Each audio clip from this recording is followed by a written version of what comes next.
And with that, we are recording. And you know what that sound?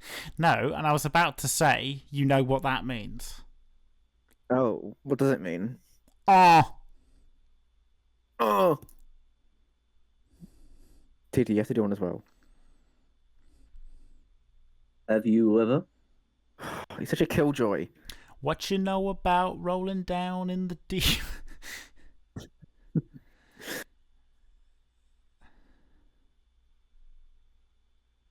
What is that have you ever thing? It's referencing Kendrick's first two diss tracks. Euphoria? Yeah, and Is You Like That? Or you're not counting that one? no, I'm counting like when he's actually into the beef. Meet the Grahams. Oh no, he did another one, didn't he? That I didn't. I don't think I listened to because that he one. didn't release it. He didn't release it on like most platforms. He just posted it on his Instagram. It's a bit strange, but no, hey. Well, maybe he considered it a bit of a footnote, you know. Yeah. Who knows what's going on in his head? That's actually one of my favourite of the diss tracks. But I feel like this era in my music listening is very much defined by like the recent beef. Anyway, we've discussed this topic previously. But as in, so you're kind of listening to artists surrounding the beef, or what?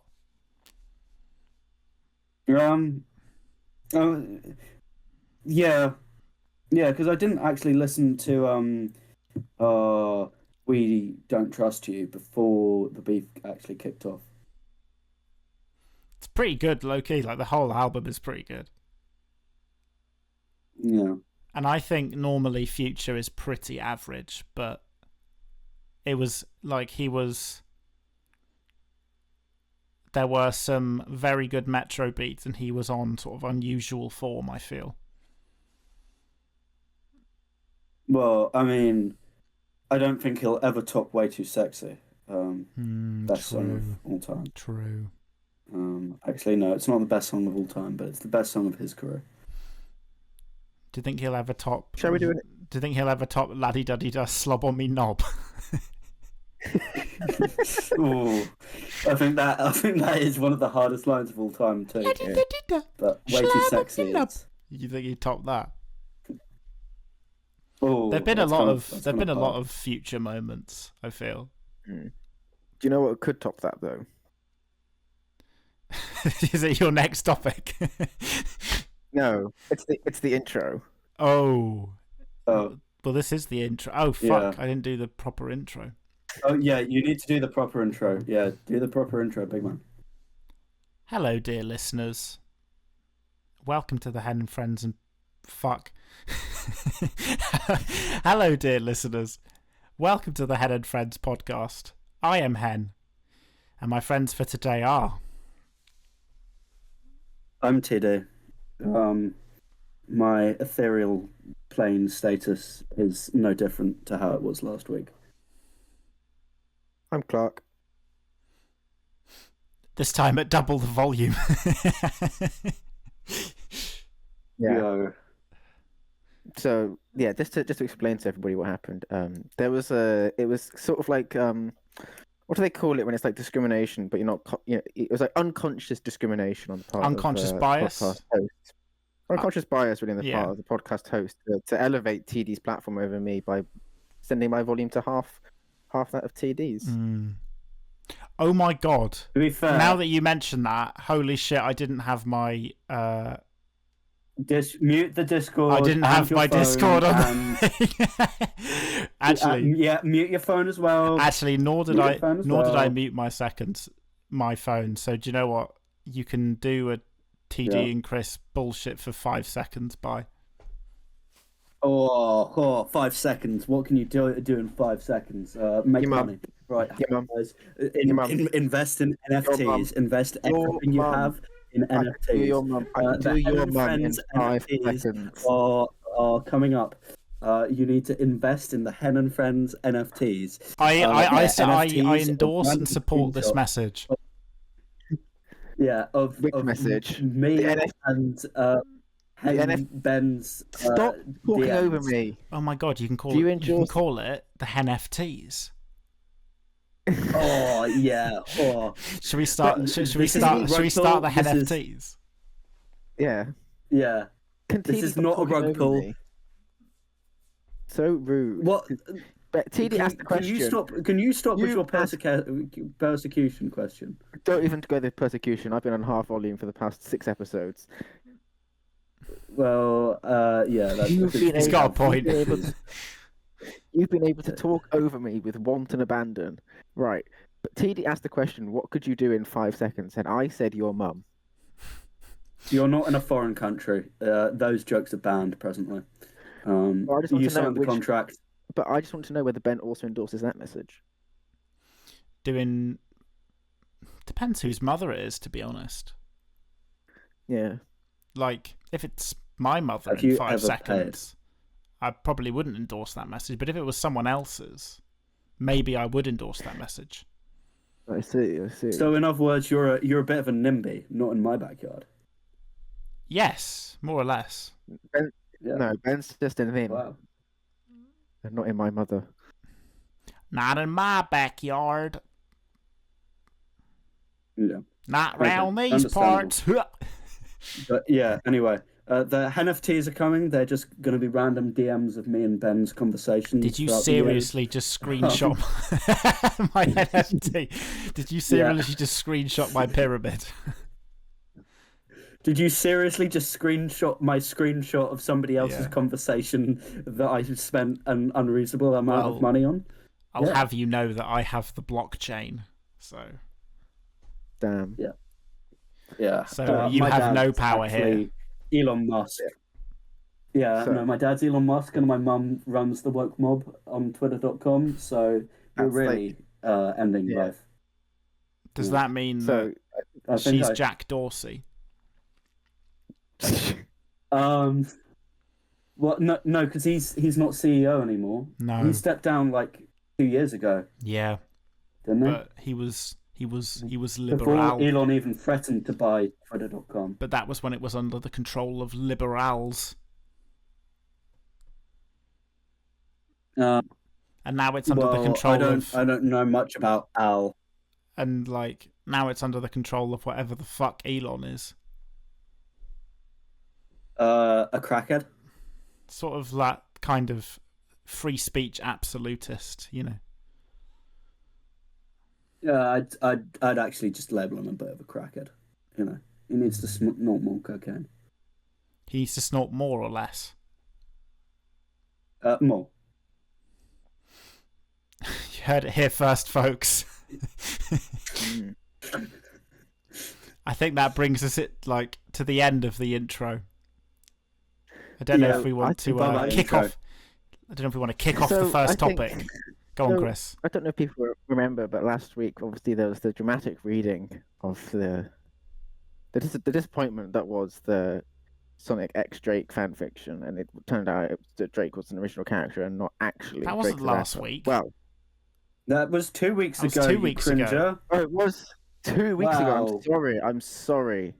It's because it's been so long. It's because of the sporadic release schedule.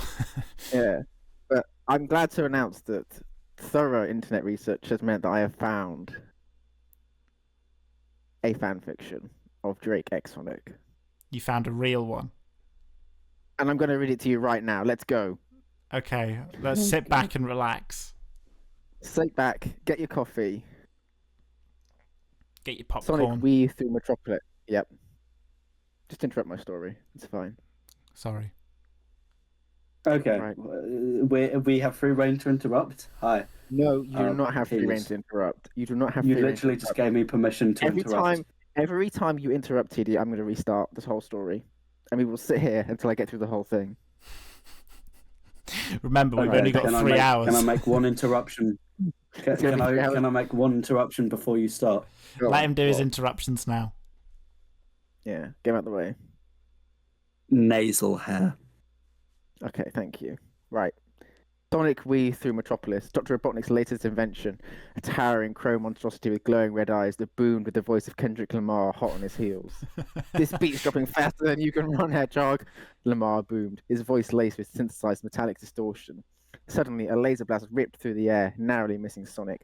He rolled to a stop at the feet of a scowling Drake. Seriously, Blue Blur? You couldn't outrun a glorified karaoke machine? Drake drawled. Sparks showered as a metal claw slammed down, courtesy of Robotnik's invention. They scrambled away, exchanging exasperated glances.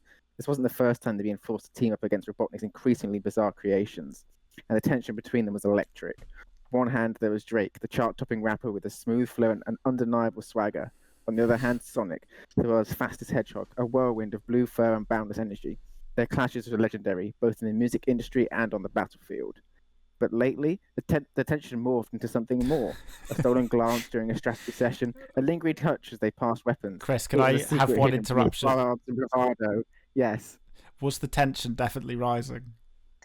Tension was definitely was definitely rising. Carry on. It was definitely rising. Their eyes met. The city lights blurred, the booming rap fading into background noise. In that charged silence, a realization struck Sonic with the force of a spin attack.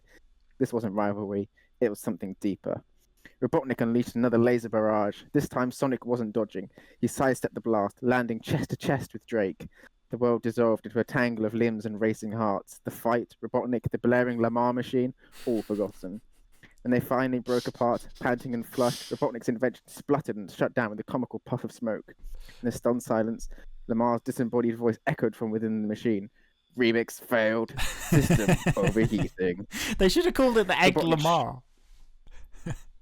Robotnik shrieked in defeat, slinking away into the night. Sonic smirked, a mischievous glint in his eyes. Looks like we showed Robotnik a thing or two, huh, Drizzy? Drake, a slow smile spreading across his face, leaning close. Words, Sonic. We did that now, he murmured, his voice a low rumble. How about we celebrate with a little victory lap? Somewhere a little more private. A mischievous glint mirrored Sonic's own. You know what they say, Drake?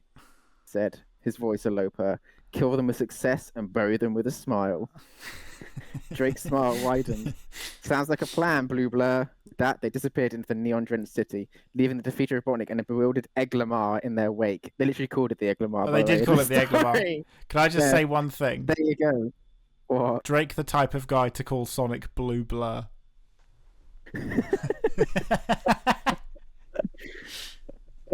Is that it? Is that the whole thing? That's the whole story, but I hope you enjoyed that actual Drake X Sonic X. No, that like, it was nice and concise. I liked it. Right. Please confirm that you did not write that. I did not write that. Okay. So it's come out. It must have come out in the last month or so. Can you also confirm that ChatGPT did not write that? ChatGPT did not write that. Well, to your knowledge, yeah. To my knowledge, at least, it did not write that. It sounds like something. It sounds like something someone would put into ChatGPT now. I have no doubt that ChatGPT probably played a hand, but it was not the source that I got it from. Understood. Okay. It's anyone's guess. Welcome back to the Drake and Sonic podcast, the only podcast on the internet where the rapper Drizzy Drake and Sonic the Hedgehog come up every week.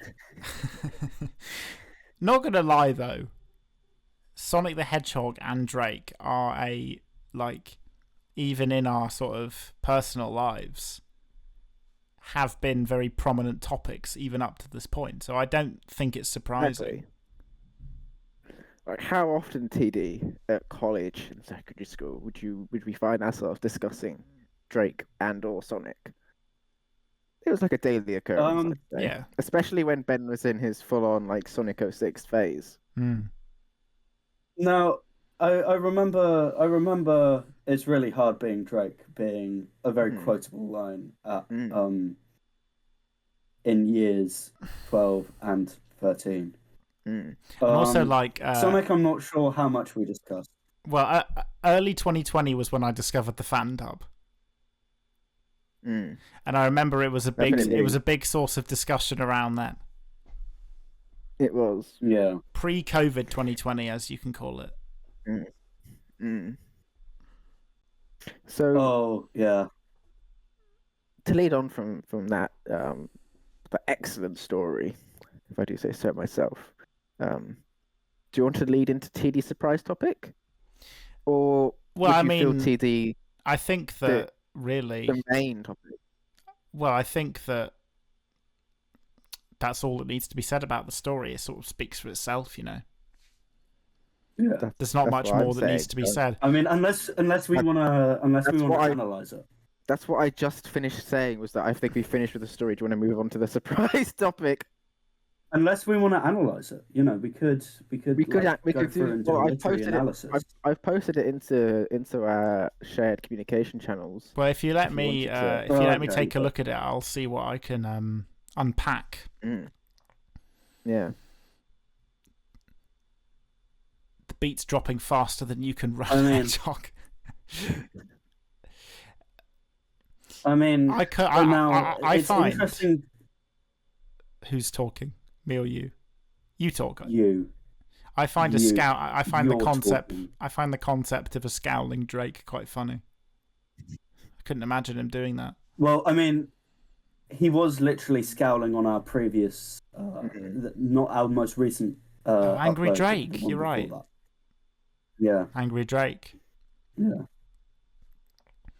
I'm sort of skim reading it to see if there are any good points. I find it interesting that he's still referred to as Robotnik rather than Eggman. Such a missed opportunity. An older. Well, his name is Dr. Robotnik, isn't it? Depends. Actually, as a elite Sonic fan that I am, I can tell you that it's more complicated than that because he's only called Dr. Robotnik in the Western canon. I see. In Japan, in Japan he's always been Eggman.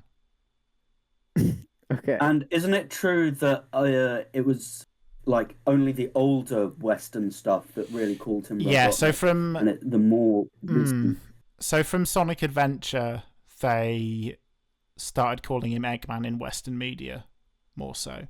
But they sort of gradually phased it out because they did make his full name Dr. Robotnik. But Eggman was sort of what he became more known as. If that makes sense. But in the 2D like Mega Drive games, he was always known as Robotnik in the West.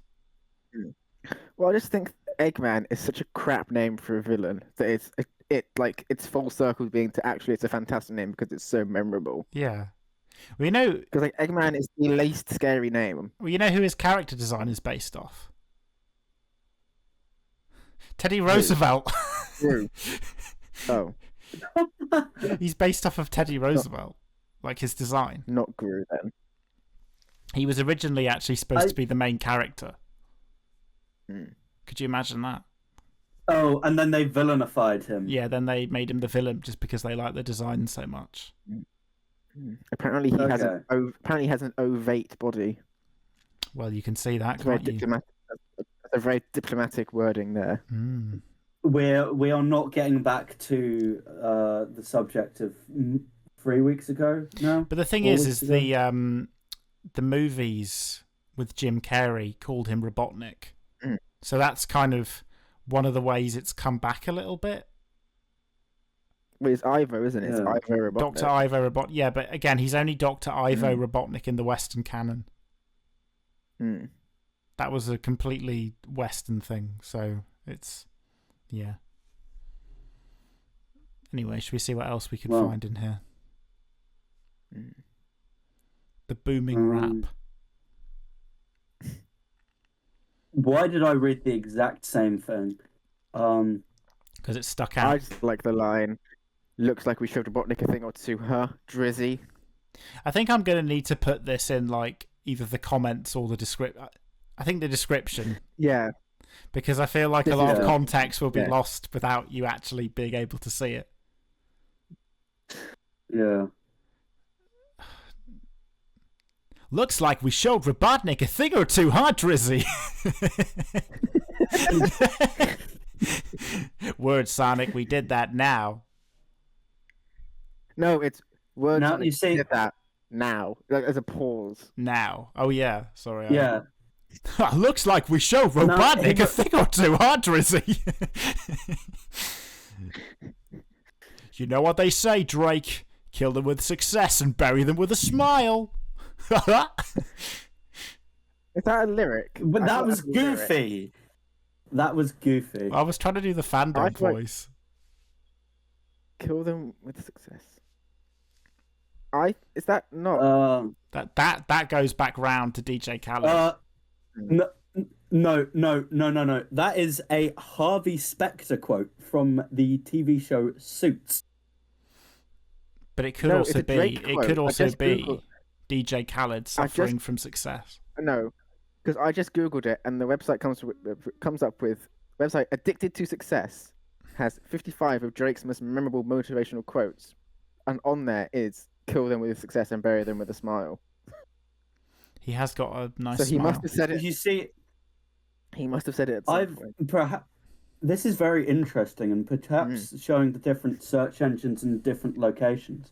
Because clearly, Harvey Specter from Suits is the more popular stater of the quote on DuckDuckGo in New Zealand. That's because you're using a shit search engine. Oh, wow. What search engine are you using? Bing?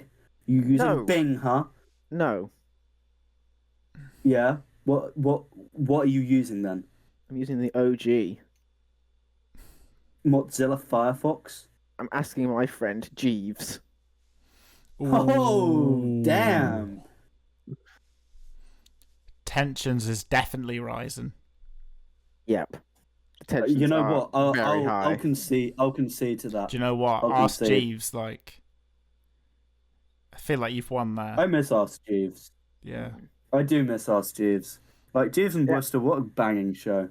I feel like with that, the analysis is concluded. Yep. Yeah. Shall we move on to the surprise topic?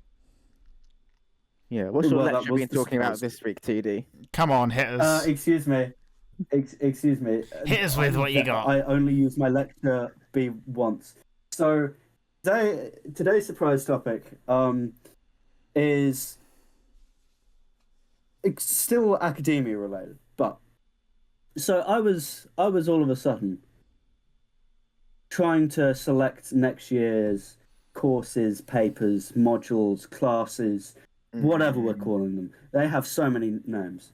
And then I was on the phone at the time, and like the person on the other end suggested one of them, and I was like, "Oh, I'm gonna have a look at it."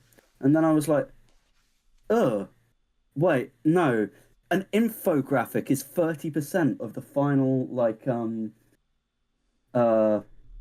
test and whatever." So I clicked off that one, and then they were like, "Oh, what about that one?" And I was like, "I know the teacher behind that, and I hate the teacher behind that." Okay, hate's a strong word. I severely dislike the teacher behind that. And it's like, why do teachers play such a big role in your enjoyment of a particular, well, in my case, class, course, paper, module, blah, blah. But like, even dating back to our time in primary and secondary school, like, if you had a bad teacher, you did not enjoy that subject. And it just got me thinking, especially with the discussion that we had last week about teachers and meritocracy and stuff. Like, why is it fair that teachers have such a large role? Is there a better way of like doing it? Should students be able to pick teachers, or teachers be able to pick students? Like, is our system really the best way? And at this point, I'm going to open it up to discussions because. Can I lead off? Yeah, go on. Well, no, I mean you were already saying something, so you can start if you want. Is this like a shitpost topic or not, TD? Because I don't understand. No, I think I get what he's talking about. How would it be a shitpost topic? Well, like, for a start, why were you on the phone? Because I wanted advice with picking my modules. Why is this? No, I mean, I've never had to like phone to get on the to discuss modules. So I was curious as to like whether that was like a facet of your or university or something. But No, to actually answer your question, it's just. I feel like the reason why the enjoyment of a subject is so dependent on the teachers because that's your primary, especially in education, that's your primary source of interaction with that subject. In that they deliver the PowerPoints or the lecture on that subject. They're like your principal. Your principal touch base with them. Way of like engaging. That is your engagement with that topic is through them. They're the conduit for that. So I feel like there are plenty of instances where you can enjoy a subject but not like the teacher if like you just decide not to turn up to the lectures and just teach yourself it. Yeah. But I can see where you're coming from with this because I think it's a double-edged sword in a sense. Because a good teacher, like, really has the power to inspire you, I think, to be really passionate about that. Like, you know, quite a few of our teachers we've had throughout our years in the British school system. But at the same time, I think conversely, yeah, you're right that an uninspiring teacher, you know, does have the ability to kill your passion for a subject. And especially in secondary school, I think as you go through education higher and higher, your relationship with the teacher becomes a little more detached. So I think it's less important at that stage because they're kind of just, you know, delivering lectures in a big hall. It's a bit more detached, whereas it's a lot more, you know, you'll have a lot more one-to-one experience during secondary school and stuff like that. But I think you are onto something there. I think it's just like the level of independence that you have for each level of education increases. So the reliance you have on the teacher to be the main point of the topic is reduced each time you go through. Especially when you get to university and your module is just 6 months or whatever, or 4 months realistically. It's like you don't have that time to... Whereas in secondary school, you can have the same teacher for years. You have them for 4 months, and there's no like time to build that relationship, whether it's a positive or negative one. Yeah, because I mean, my mum, her teacher during secondary school was absolutely abysmal in terms of history. Like she and I think that's part of the reason she's never been like interested in it. Whereas conversely, I am doing a degree like half in history. And it's just like very interesting because I think my secondary school teachers like were good. But yeah, between the ages of 11 and 16, I very much took up history and was like, oh, this is interesting. This is what I like. And then between the ages of 16 and 18, then became, oh, this is the only thing that I want to take further, because I think the teaching of the other subjects that I was doing between 16 and 18 was just bad compared to how I'd have it between 11 and 16, you know? It's super important for secondary education to have inspiring teachers, I think. Like, especially when you've got people who...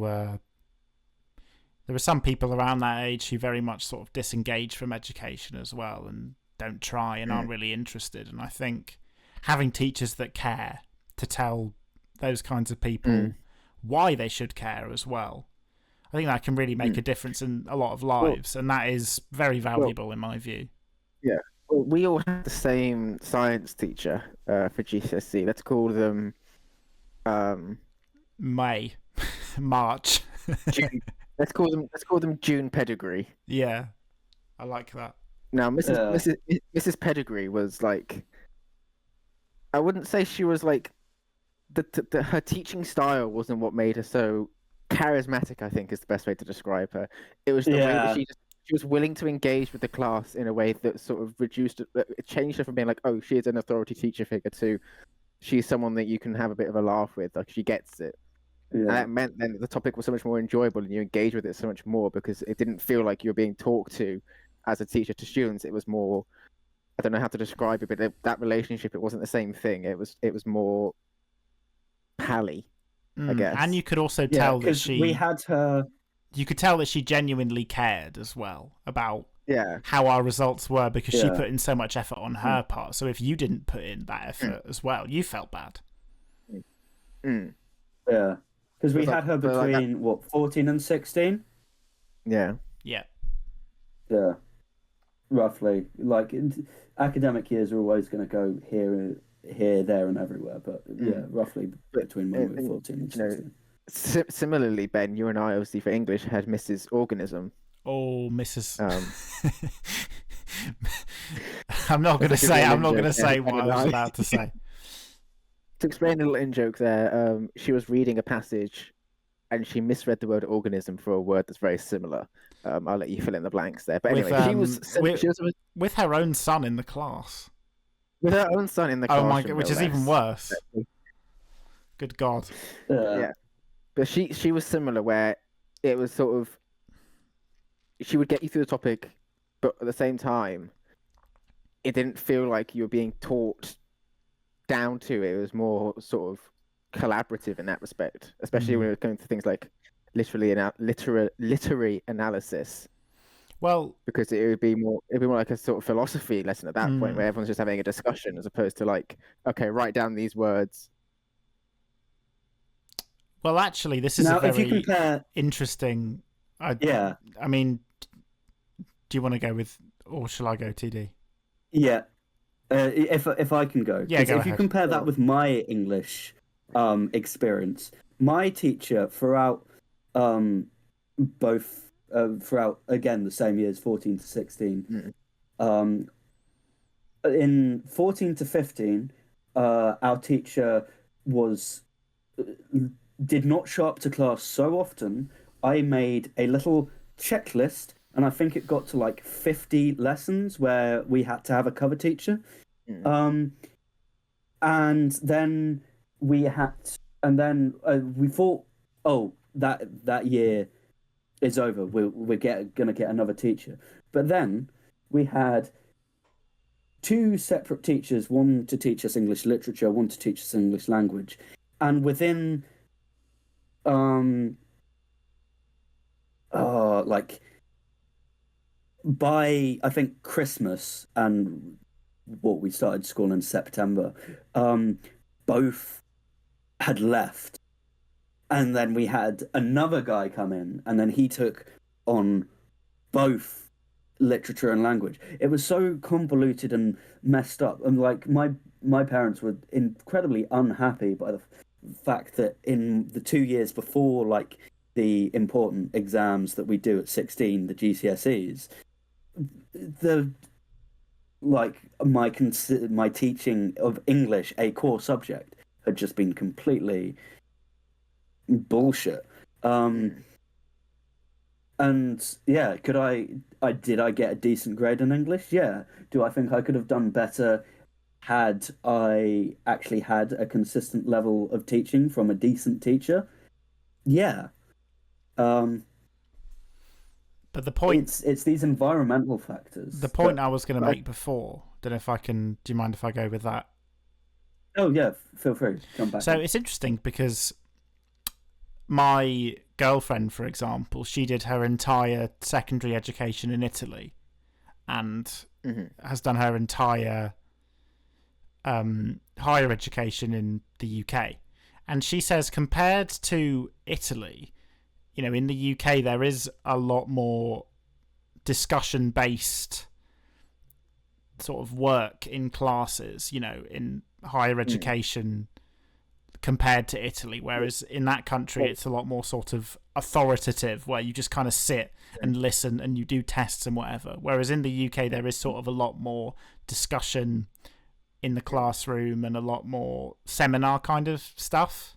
Well, that's why we're a nation of free thinkers. Exactly. But to lead back to our secondary school, and what was the point I was making about, and you were making really about the charisma, is there are certain teachers that have sort of inverse charisma. Inverse dragon charisma. Breath. Oh yeah. Mrs. Dragon Breath. Oh, Dragon Breath. Oh my goodness. Mrs. Dragon Breath, Miss Dragon's Breath, I should say, comes to mind, where she... Which is... This is actually her government name, just saying. Her legal name is Miss Her legal Miss name Breath. is Miss Dragon Breath. You heard it here first. Yeah, and she did have talons. Let's be real. She had talons, Yeah. but she her breath could actually kill you. Yeah, but she had sort of inverse charisma where no one took her topic seriously because she was such a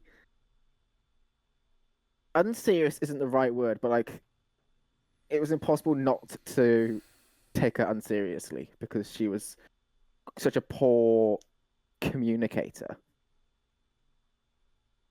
Yeah, that's the most fair and diplomatic way I can describe that. Yeah, that's quite interesting because it gets into what actually makes a good teacher and like what is important for a good teacher to be a good teacher. Because the thing is, right, is her topic was RE, which is she's already struggling. Religious education. A lot of students don't engage with it because they find boring and they don't understand the point of it. We were also forced to do it at our secondary. Wait, Chris, were you also in legal name Holy Helen? I was in Holy Helen's class with you. I was sat in front of you by one seat, Ben. Yeah, we both were in. Was it year 10 and 11 or just year 11? I can't remember. Yeah, it was year 10 and 11. But what I was going to say is that our experience of RE was much different because we had legal name Holy Helen. We had Holy Helen, and she was quite a decent teacher because, I mean, she wasn't charismatic in the same way as June Pettigrew. But these fucking code names, I swear to God. But meanwhile, I did have dragon breath. But Holy Helen had like an aspect to her where she would be willing to let the class banter with her. And do its thing. And that meant then that, like those first 5 minutes of the lesson, she wouldn't try and teach anything because it was pointless. She would just banter with the class, and that meant then that for the next 55 minutes, we were willing to actually listen and engage with the topic for the most part, because there was a sort of level of respect there that I think Miss Dragon Breath really lacked with her classes, because she was such... With Dragon Breath, that is the one teacher who I actually... Who did I sit next to in that class? I can't remember. Got in a disagreement. In Holy Helen's class, you were sat next to the goth girl. The goth girl? I can't... Send it in DMs. Send it in DMs. Season! I'll talk about Dragon Breath. Her name was a Season, remember? Oh! Right, yeah. Oh, anyway. Yeah, of course. Yeah. So, we had some great conversations in that class. Some very unhinged conversations, actually. But yeah, Miss Dragon Breath, she wasn't willing to banter or have fun with the class, and that meant people weren't willing to listen to her and engage with her because they just felt they were being talked down to. And she beefed with me because I said the words "can't be asked." Yeah, but to be honest, TD, with your accent was even more pronounced. But with your intonation, back then, I feel. With your intonations and accent, I could understand how she could have misheard that as asked. Also, in what context would you say it can't be asked?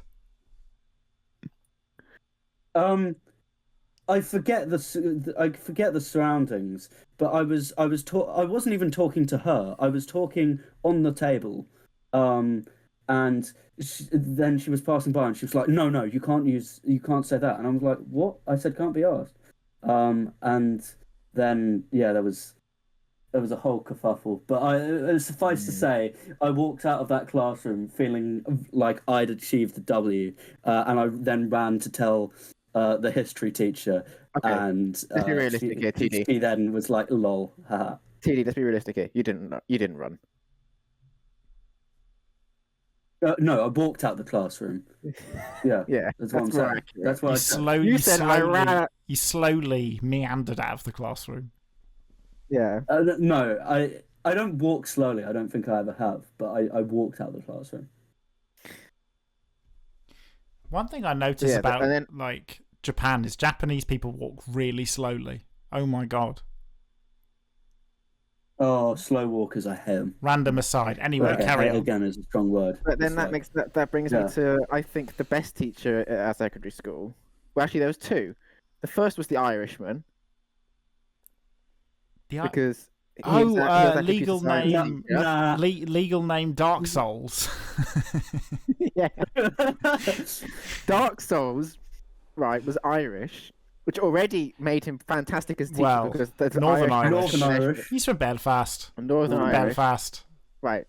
But that meant that when he was talking to us or he'd shout at someone because they weren't listening, it was both you'd listen to them because it was terrifying, it was so loud, but it was also hysterical because it's an Irish accent, and sometimes the words that come out of his mouth made it just sound funny. Yeah, and me and two other classmates could make a cover of Jacob Sartorius' sweatshirt in the middle of the fucking class. Well, no, he did a Kahoot at the end of the year, and he literally put Lil Pump's mixtape was the hottest shit ever. What was the name of Lil Pump's mixtape? And then he advised us not to drop out of test board to save the rap game, which I feel like was wise. You have just doxed the name of our former school, and it's not like any of us go there anymore. Yeah, shout out Testborn. True. Keep it Bestborn. Keep it Bestborn. In fact, no, this is a paid advertisement. Yeah. Thanks to our sponsor for this week, John Beck. Council. Our former secondary school. I have but John Beck gets his government name said. I don't give a fuck. Wow. Well, I mean, his lawsuits aren't exactly going to extend to Japan and New Zealand. No, exactly. But Dark Souls had an aspect of teaching where it wasn't so much that I don't know how to describe it, but like you didn't feel like you were in a lesson with him. You don't know this, TD, because you didn't do computer science, but Ben, you and I never felt like we were in a lesson with Dark Souls. Excuse me, bitch. No, you didn't do GCSE. I got an 8. Yeah, he did. He did. Science.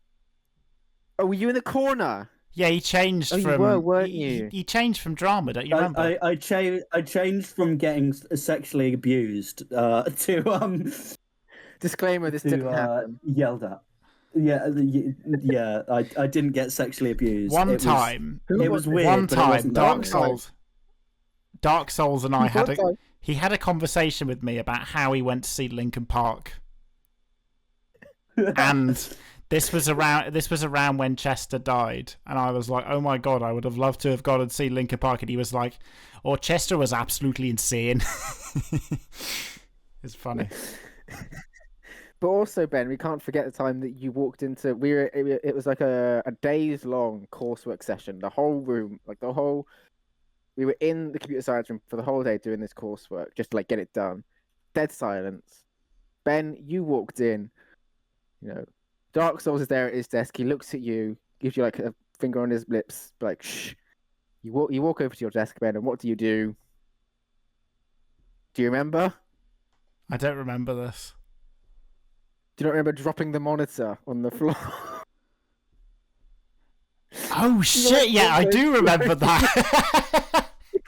The class is dead silent. Everyone's focused on their coursework. Ben walks in from like a drum lesson or something, sits down at his desk, and somehow manages to tip the monitor onto the floor. It didn't break, actually. It managed to survive. Just the torrent of angry Northern Irish.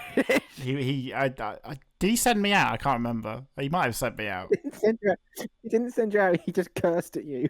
Yeah, I was. Yeah. I can't remember if I was apologetic, to be honest. I think you're more just confused. Yeah, I think so. But then obviously we have to talk about the best teacher at Testborn, who was the history department was the best. The sword wielder. The sword wielder herself. Yeah.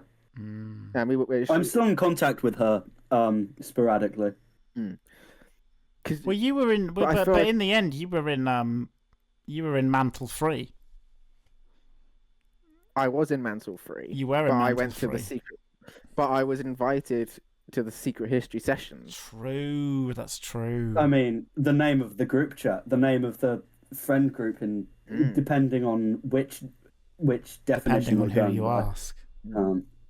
I think just to explain, this was a history teacher that was so committed to her course and teaching students that really liked the course and engaged with it, that our group of friends were doing an additional GCSE run by June Pedigree, which was GCSE astronomy, and it was sort of it was an hour TD or half an hour? Yeah, an hour on Thursday. On Thursday after school. After school, she would give us like an hour's teaching of GCSE astronomy, and it was like a it was an like extra qualification for those outside the UK.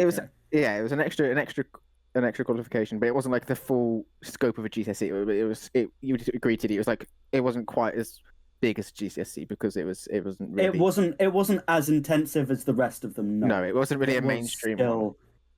But it was something we all enjoyed, so we did it with June Peregrine. There were about 10 of us, and most of us were also doing the GCSE history course, and the GCSE history revision sessions overlapped with the astronomy timing, so we couldn't do the history revision sessions and GCSE astronomy.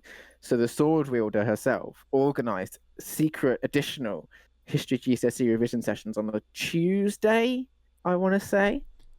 Yeah, but there was somewhere, one time there was somewhere where we were supposed to be, and we didn't go. Yes. Yeah. Allow me to introduce my probably one of the top 10, probably top 5 secondary school members. We were all, as a year group, supposed to go to a assembly on consent. Oh yes, I remember. I remembered thinking, well, this is in my history timetable. I enjoy history, and I know about consent. I'm not stupid. So I went up to the sword wielder, and I was like, "Hi, I would like to have my history class as normal." Managed to strike negotiations. She was okay with it if one of the senior membership team of the school was okay with it. So I then went and found the senior membership team of the school and talked to him about it, and he was like, "Yeah, pick like 5 people, and you can." You're not having sex. Assembly. You're not having sex anytime soon, TD. You don't need to go. You walked right into that.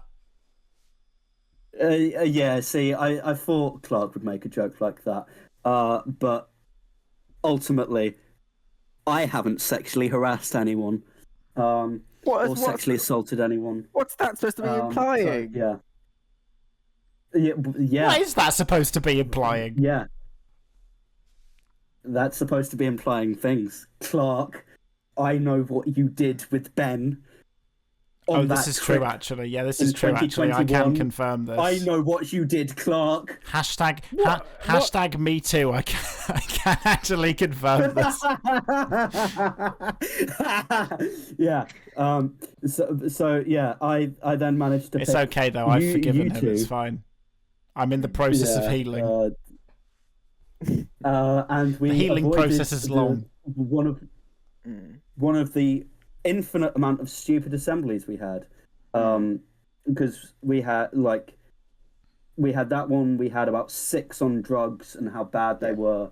And I was like, oh my god, I'm so done with this. Yeah, but yeah, secrete history. Shout out. Yeah. But that was like a level of commitment to her course and getting those like, students that were already, engaged with the course. Like, I can push them further, and that was, I think, something that we then lacked really in sort of college and further on is that level of commitment to students. Because I'm going to push these students as hard as I can because I know they can achieve good results. Yeah, because moving from our secondary school to year 12 and 13 studies was just like, it was a bit of a shock to the system. It was like a shock. But I think part of that was the institution we went to. But I feel like as well, we were quite lucky in the way that we went to a secondary school that was not big by secondary school standards. So the teachers had... It was only like, 700 kids total, really? 700, 800 kids total. Yeah. It was not a big... I think it got 1,000 towards the end. Towards the end, but like for compared to like inner city... Yeah, it's pretty small. Schools, it was pretty small.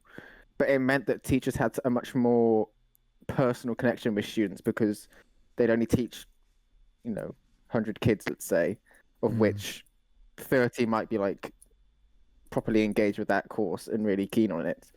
So the level they're willing to go to for those kids was much greater than if you're teaching 500 kids, you don't really have a connection to them. They're just sort of in and out every 45 minutes. So I feel like we were quite lucky in that regard, which might have been why college was then such a bit of a because it was a much bigger environment. Yeah. But my mum works at various schools throughout like the area, and like she gives me the impression that it's not too dissimilar in the nearby towns that she works at. Well, to be honest, saying that, Ben and I both had a physics teacher in college. Let's call him. Oh God. Dan the Science Man. Mm-hmm. Oh, okay. I thought we were talking about the axe wielder. No, the Viking was an example. Hello. So Ben and I had a physics teacher in A level who looked like a Viking, and would walk into the way that his lessons were structured was he'd walk in and go, "Hello." I thought you were going to talk about Dan. Oh, did you have Dan? I am going to, but now you've brought. Yes, but I was going to. Now you forced talking about Viking. Bjorn. Viking, yeah. He'd walk into a lesson and go, "Hello." Beltane, light the flame. Beltane, light the flame. He'd give us like a set of textbook questions and then just leave. He'd go and sit in the physics staff room and drink coffee or whatever it is.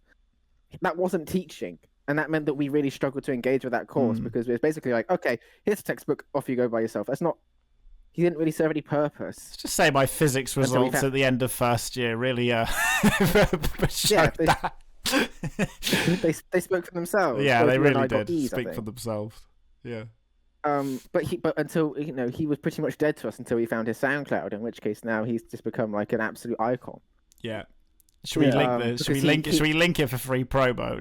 No, we're not gonna. No, I'm joking. All you need to know about the Viking is he looked like a Viking. He went to Viking reenactments and he sang like a Viking. No, he wrote Viking music. He didn't go to. He went to live action roleplay, Clark. There is a difference. It was not reenactments. It was live action roleplay. I thought it was like reenactments, like a castle or something. We googled what Beltane was, and it came up with like LARPing shit. That makes sense. But then we had Dan the Physics Man in second year. I never had Dan. He was also, he was my tutor in first year, so.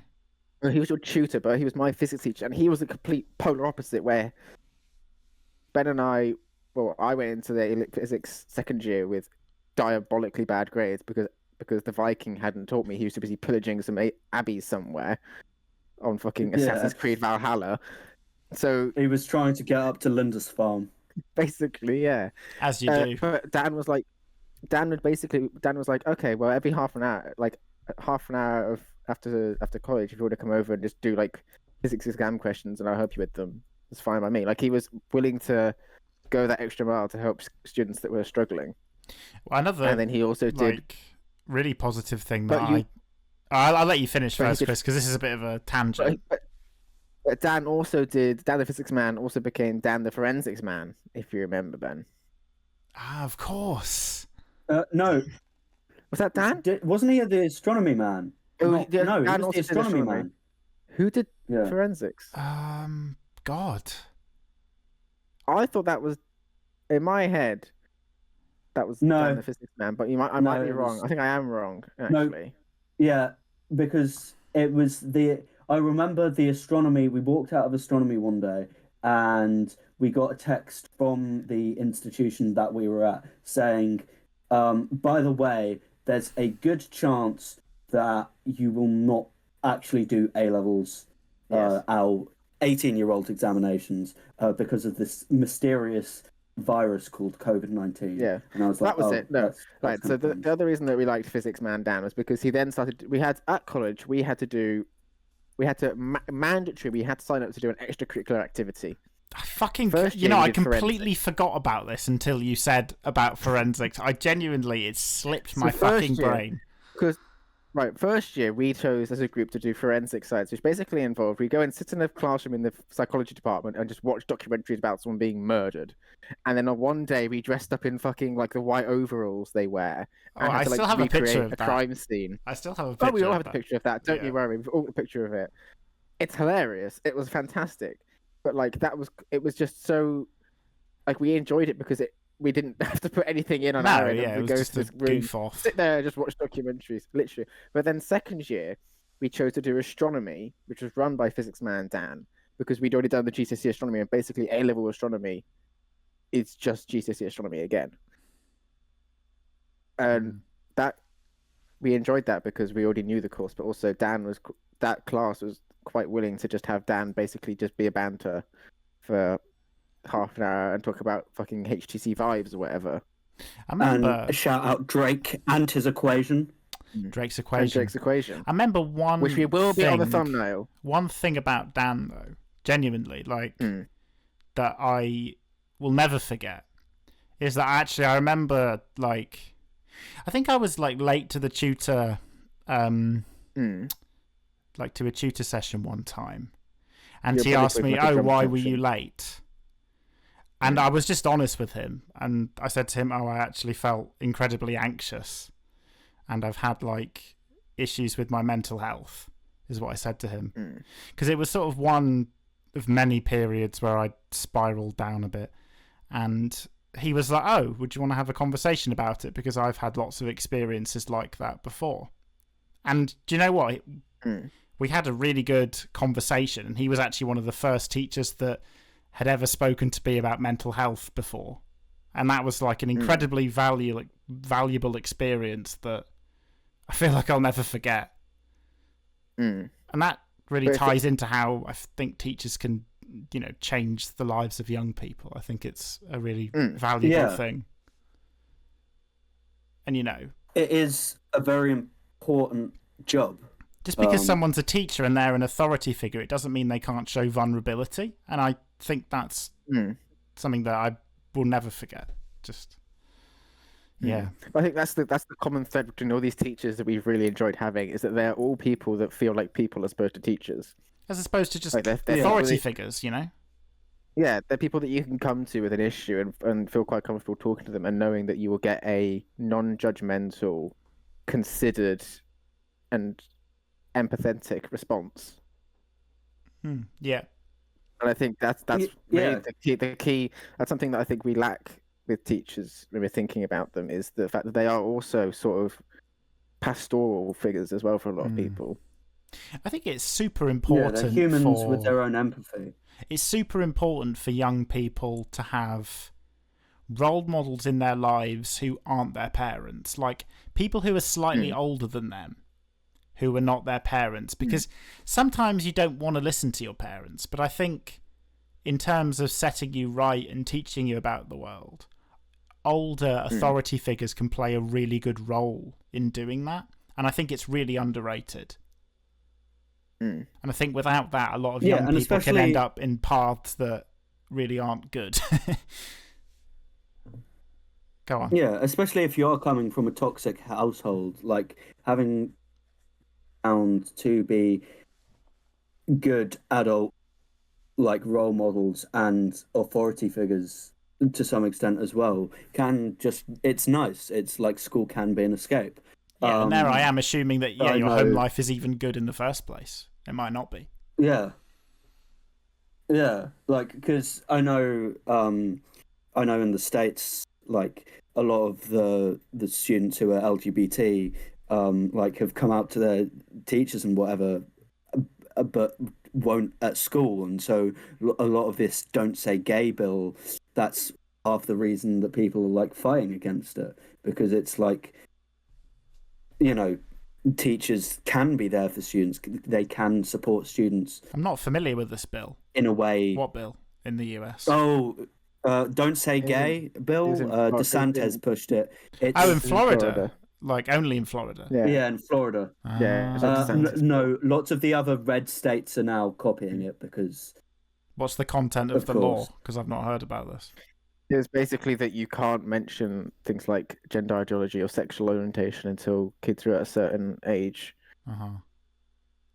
We will face criminal penalties. Yeah, and I think in some of the copycat ones, any private information divulged by the student, they'd have to pass on to the family. Which, if you're fearing persecution and tell a teacher, if they legally have to pass it on to the family, then that's that's a yikes. But seems very culture war-y, is what I think. Are you saying that Ron DeSantis is a culture warrior? Yes, that is what he is. Then you'd be correct. Yeah, back on the direct teachers things, it's like, do you think that students should be able to pick teachers? Because I have, in a way, done that throughout university. But I don't think you should be able to just pick teachers, because that means that I feel like we wouldn't have chosen June Pettigrew necessarily. It's not a good way to allocate human resources, is it? Let's be honest. But no school is going to do it.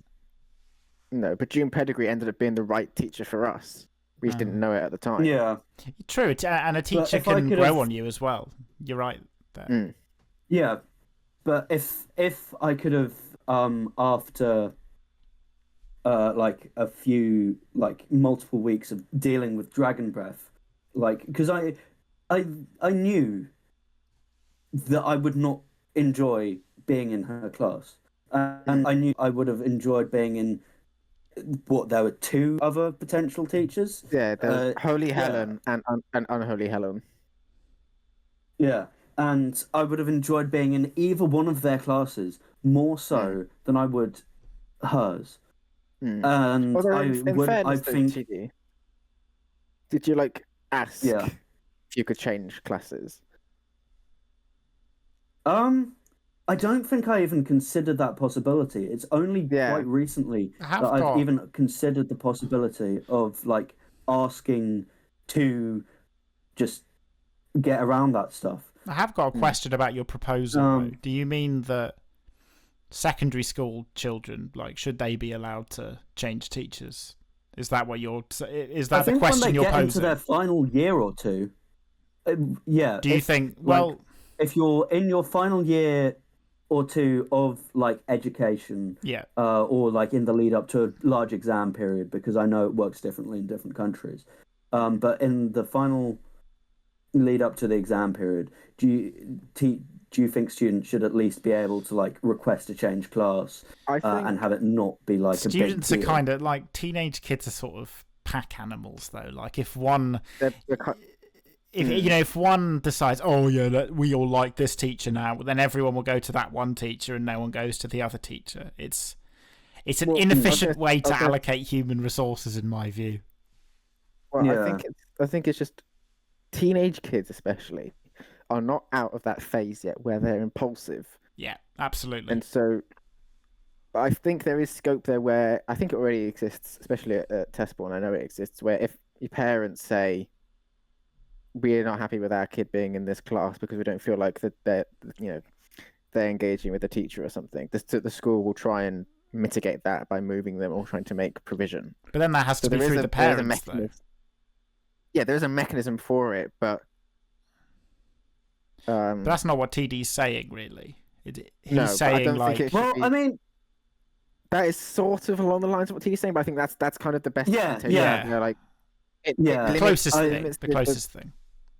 It limits the ability of kids to be like, oh, well, Ben's left the class. Let's all move class and be, because I want to sit with Ben. It's all, like the whole group. No one would have followed my decision.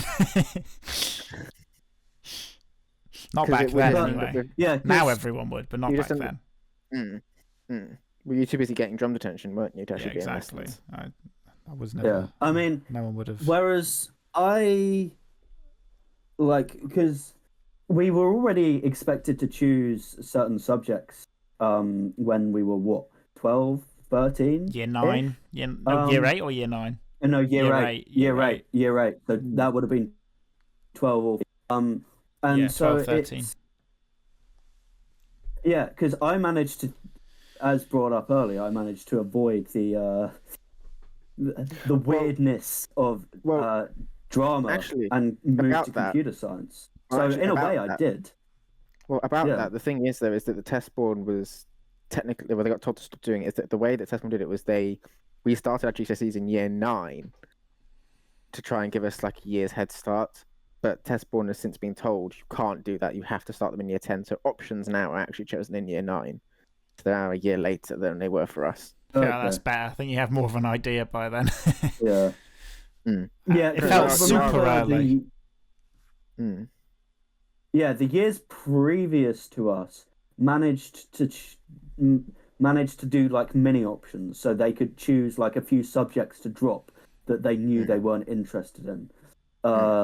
Like I think they were given the opportunity to drop like not the like humanities, but like the performing arts, like some of the more peripheral ones around that. Interestingly, which was interesting. That's interesting. Is RE is no longer mandatory; it's now just an option. So I'm curious to know how many people choose RE at GCSE. It's been a complete overhaul since we left, based off what my mother has told me when she's heard things through the grapevine or gone in.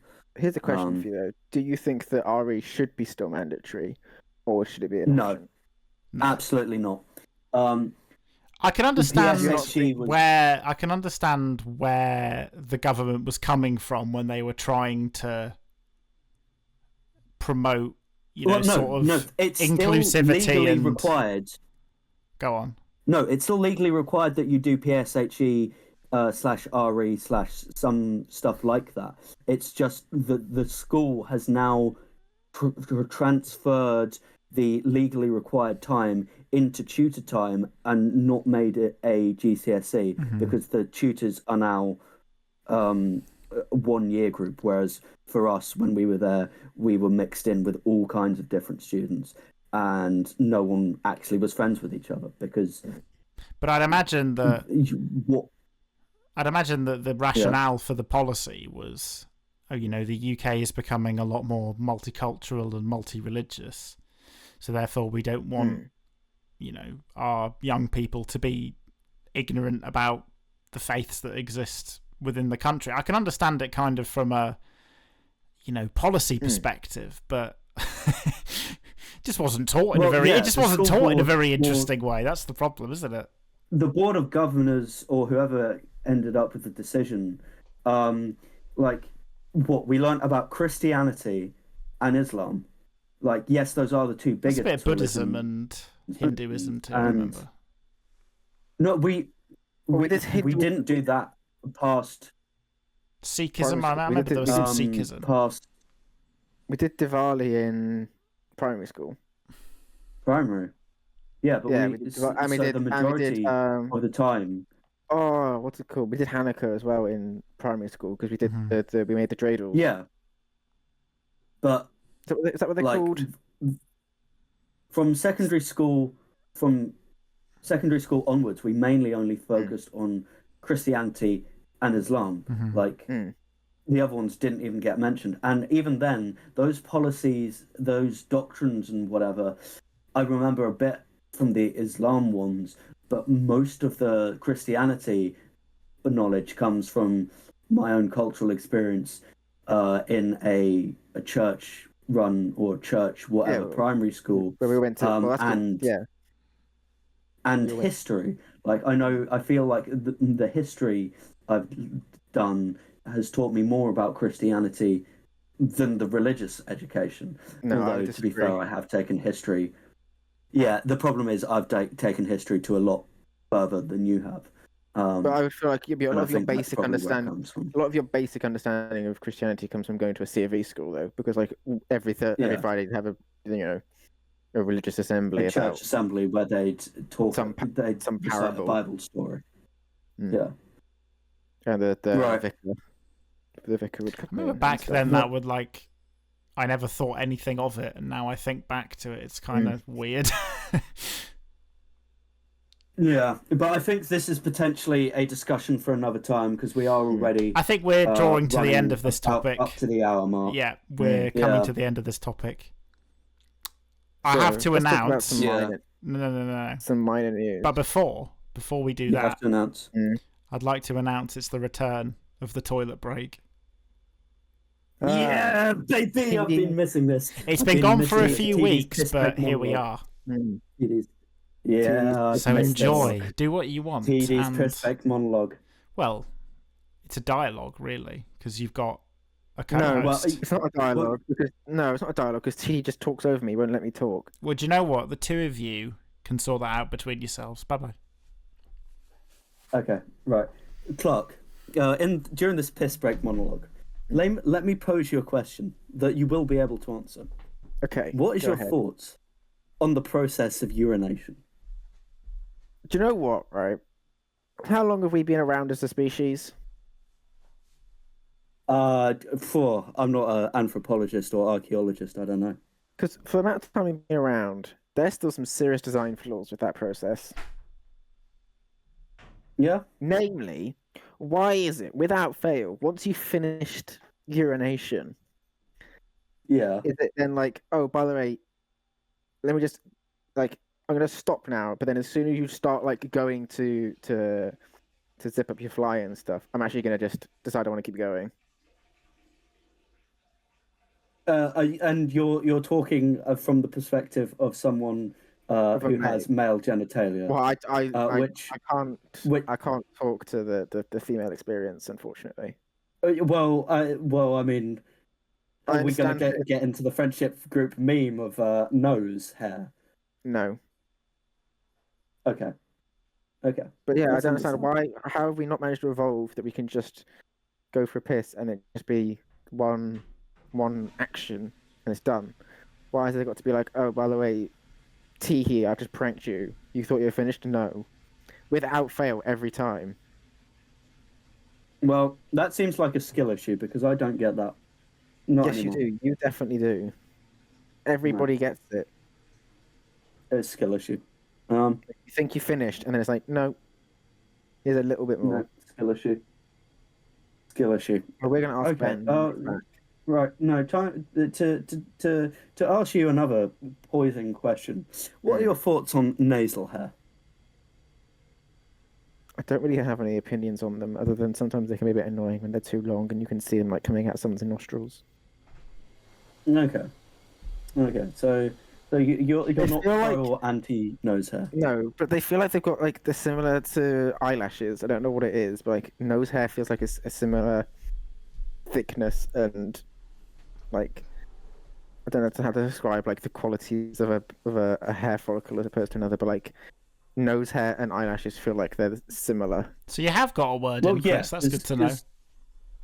Yeah, I know. Yeah, Ben, I have a question. See, it was. Go on, hit me. Oh God. When you're going for a piss, yep.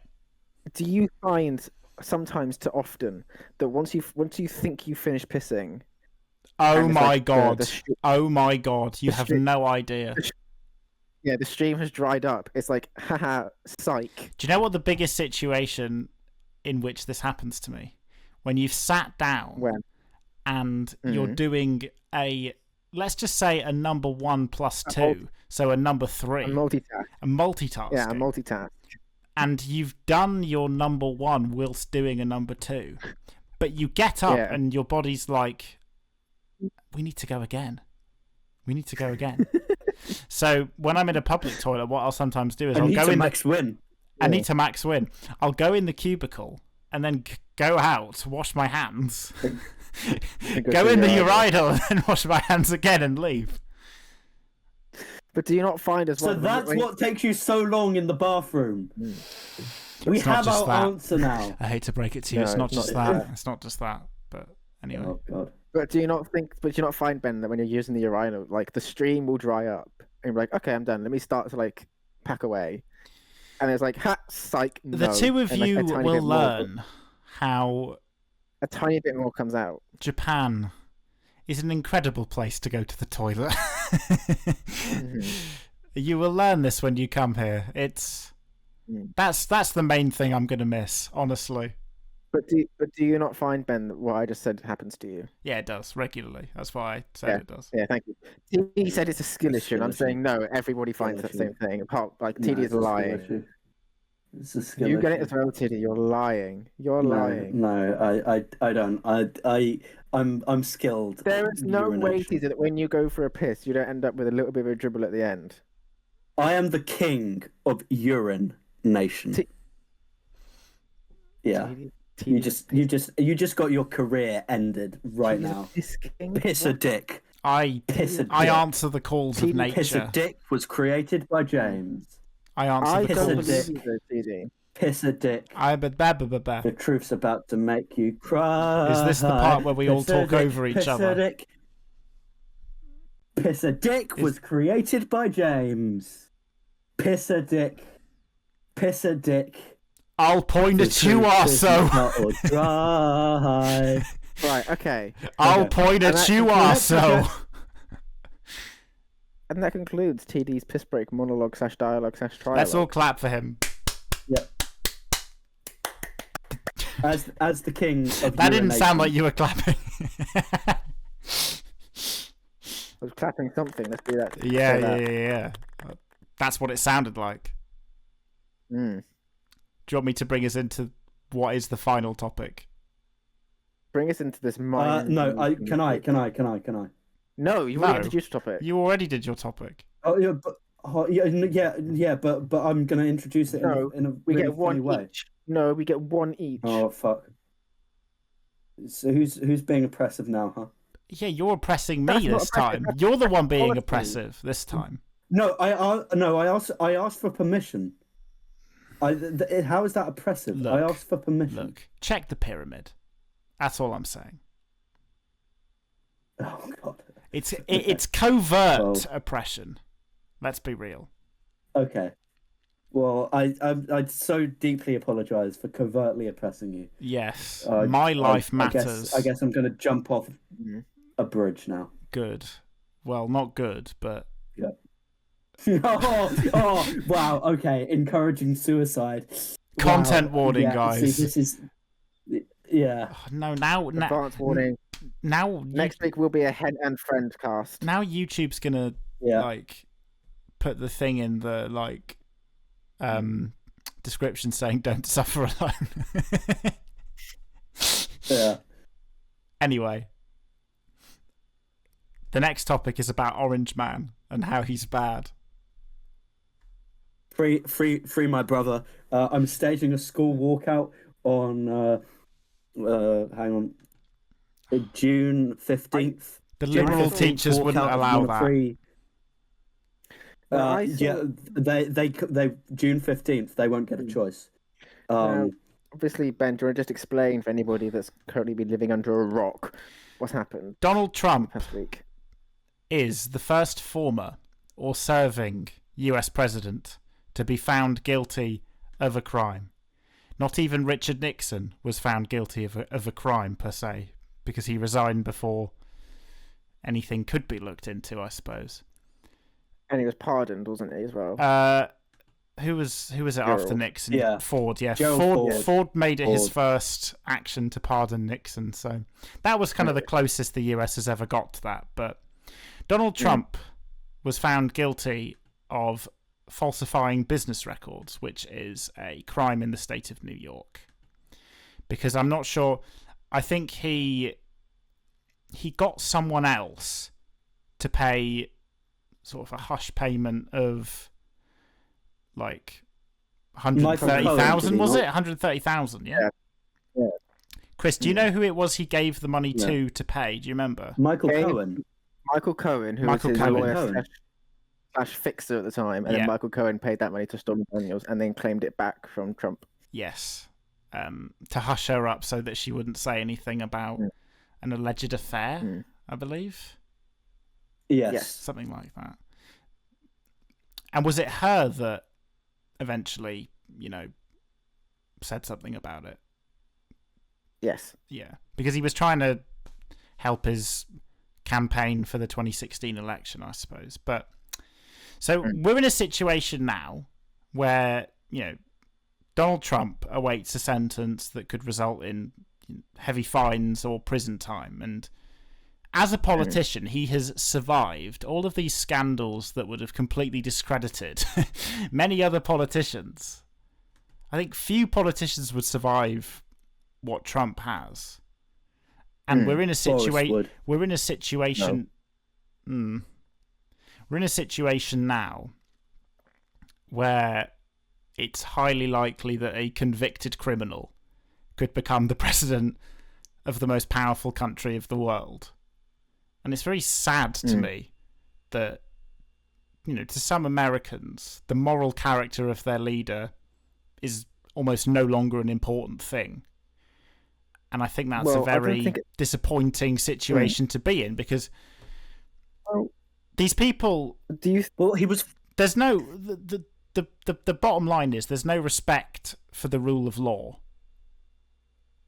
among Trump supporters, because they're going to think every single thing that he is charged against him is an attack from the Biden regime or whatever. There's going to be no accountability of what he's actually done from his... Falsely in prison, free my brother, school walkout, June 15th. It's just a really sad situation to be in for the United States. And, I don't know if you want to go on with your thoughts, Chris. Well, I think it's not so much they don't care about the moral character of their nominee. It's more that they just don't believe these accusations, these convictions are against him, in that they believe the whole thing is a stitch-up. Yeah, well, but they don't have faith in the independent nature of the American justice system is the main thing. Well, I think this is an inherent flaw, I think, with the design of the American system, where these judicial positions are democratically elected, because it does give weight to this perception that, this is a partisan hack, Certainly with the Supreme Court, that's the case, because of the way that the president can appoint judges that are conservative or more liberal to the Supreme Court. Exactly. It's certainly quite political in a way it isn't in other countries. But judges will seek election. Yeah. So they will... This is true. You just don't get this in other countries. No, because in other countries the judiciary is entirely independent of politics. But I think it is concerning, the amount of people that basically just go, I don't care. It's not real. It's all a ruse against him. Yeah, it's all the elites trying to usurp our president. Falsely imprisoned. Hashtag stop the steal. Witch hunt. But I think stop the steal, free my brother, June 15th, school walkout. But I also think this is emblematic of the way that the American media presents things, in that if you watch liberal news media, they're treating this like it's the end of the world for Trump. There's no way he can come back from this. But on Fox News, it's like, well, this is all a stitch-up, and that's the narrative that you've received. It's the Biden regime taking out what it doesn't like, or something like that. Exactly. Free him. It's the fascist Biden. It's the fascist Biden. June 15th. But another Biden agenda. Sort of sad thing to me is that in the United States, the centre-right is essentially sort of dead.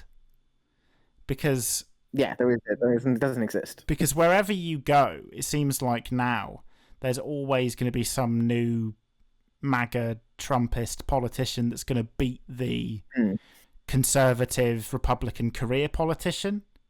Your likes of Marjorie Taylor Greene, or there's lots of more new people popping up in all sorts of states and whatever. And it seems that no matter where you go, can I just finish? That's a democratic strategy. Can I just finish? No matter where you go, the loony MAGA anti-vax one is always going to win. So the centre-right in the US is just bleeding away. The never-Trumpers, if you will. Yeah, no, the Democrats try to get the loony MAGA people elected into the primaries so that their Democrat candidate becomes the only sensible one. They're that's their strategy. That's what they've been doing for the past couple of elections, and it's actually been paying off. You propagate the loony right wing that most people could never vote for. So the only sensible choice is the Democrat one. Problem with that though, TD, is a lot of people are voting for these people. These people are winning. A lot of these people are winning in lots of parts of the US. Is the issue?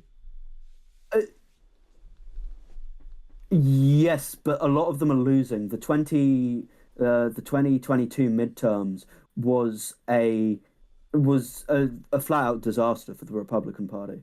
The Democrats kept hold of the Senate. But they won the House. They won the House, but compared to the original predictions of how the House was going to be, they've got a very, very slim majority. Look at the embarrassment of electing a speaker twice. That's because the far right of the Republican Party has an outspoken swing over the rest of the party, because they can basically hold the rest of it to ransom, and did successfully. Well, yeah, because it only takes about 7 or 8 people. Right, but those 7 or 8 people were still elected, weren't they? You know, Matt Gaetz and Marjorie Taylor Greene and Lauren Boebert all had competition and still won. Right, yes. But this is 7 or 8 people. I think the far right part of the Republican Party in the House is like 20 to 30 representatives. Yeah, but while that is a concerning number, it is not a high overall percentage of Republicans who think like that. I think. Right, but the rest of the Republican Party doesn't call them out. Yeah. If anything, they're heading more in their direction. And the majority of them still will nominate Trump as the Republican nominee. You know, almost uncontested. Well, yeah, because there is no viable alternative. Because you do effectively have the tail wagging the dog. Because you've got this radicalized group of voters who will only vote for Trump, and because that is not an insignificant number, again, like.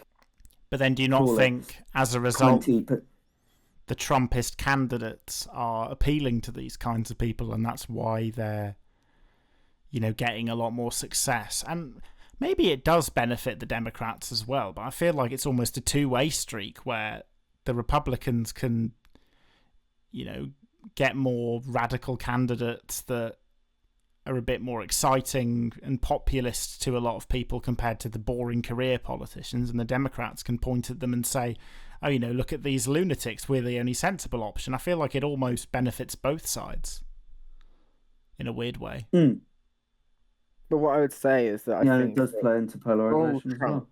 I think Donald Trump genuinely is one of the smartest politicians we've seen for a long time. In terms of playing things for his own gain, absolutely. Yeah, he knows how to get a crowd and keep them. Yeah, absolutely. In a way that a lot of other politicians utterly fail. You know, and the way that he can spin things to his benefit is almost unparalleled. Well, it's like I said. But I respect him as a politician. It's like I said, you know, all of these scandals that happened throughout his presidency and even his post-presidency are things that would have destroyed most politicians, but he's weathered them and he's, you know, more popular than ever before. He is the Teflon Don. Exactly. Nothing sticks. But like, the way that he's spun, oh, this is the state out to get me, but they're not out to get me, they're out to get you, and I'm in the way. That speaks to a lot of people, because there is a deep-held suspicion of the US government from its own citizens that will look at that and be like, right, this guy is, you know, he's on the same page as us, he gets it. Yeah. But at the same time, Donald Trump, if you can hear me, save me, Donald Trump. Donald Trump, save me, if you can hear me. This conviction just feeds into that, because then it's like, oh, well, they are out to get him, look, and that just it's like a reinforcement bias. It's like, oh, they are actually out to get him. But the problem is I mean, early. Who wants to speak first? You. The problem is that now you've got a US president that has no, you know, respect for the way the US government works. He's almost like fundamentally against all of the apparatus of the US government and has zero respect for its democracy as well. And I think that's an incredibly dangerous situation to be in. I feel like there's so much at stake for this next US election. And I think people don't quite realise that. He also doesn't even... No. He pushed... Trump... He pushed things that other Republican politicians didn't dare to push. Like... And then he realised that those things fell on quite fertile ground. For example, he's almost anti-US foreign policy in a way. For example, all the things that he says about NATO, the things that he says about Ukraine. And as we've said in a lot of previous podcasts, that's fallen on quite fertile ground in the US. Well, I think that's falling on fertile ground where a lot of Americans don't have a lot of money and they struggle. Yeah. And there's a very easy argument that you can play on, which is, why are we giving so much money to all these foreign powers and these foreign wars? America first, why don't we spend that money on you? Realistically, that money is never going to get spent on those people that actually need it. Regardless.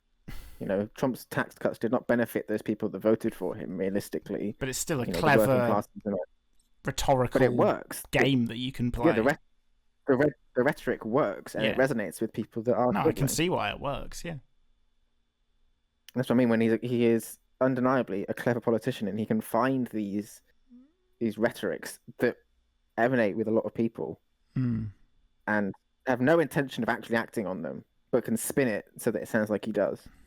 I wonder if a lot of things, though, in the beginning, he kind of ran into by accident, but he kind of just rolled with it, and it got him a lot of success, and he just did what worked. I think a lot of his success was an accident in the beginning, but he just continued to roll with it, and it's he does his thing now. People know what they want out of Trump, and they know that they're going to get it. That's it. He's a known quantity now. And I think for a lot of the centre-right... Go on, TD, I've talked enough. I would argue that he's not a clever politician. He's a clever public figure.